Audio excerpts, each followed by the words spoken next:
Welcome to Not Milk Never Milk. Subscribe if you're lactose intolerant. In this video, I will explain how to file a tax return in Canada as a student. First, let's understand why filing is important, even if you had no income. You might be eligible for valuable refunds or credits.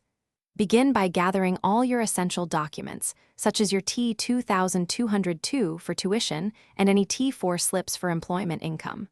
Also, confirm your residency status, as this impacts your tax obligations and available benefits.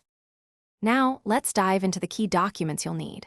Your T-2202, or Tuition and Enrollment Certificate, is crucial for claiming tuition and education amounts.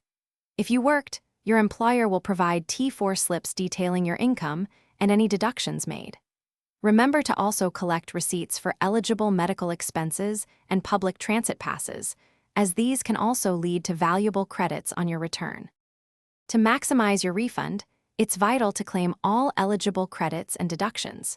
You can claim tuition, education, and textbook amounts, which can be carried forward or transferred. If you moved over 40 kilometers to attend school, you might deduct eligible moving expenses. Additionally, remember to report the interest paid on your student loans, as this can also provide a valuable deduction, reducing your taxable income. Finally, it's time to submit your return. The easiest way is to file electronically using NetFile certified tax software, which guides you through the process. Alternatively, you can print and mail a paper return to the Canada Revenue Agency. Remember, the general filing deadline for most individuals is April 30th. Filing on time avoids penalties and ensures you receive any refunds promptly. Thanks for watching. If this was helpful, leave a like and consider subscribing. See you next time.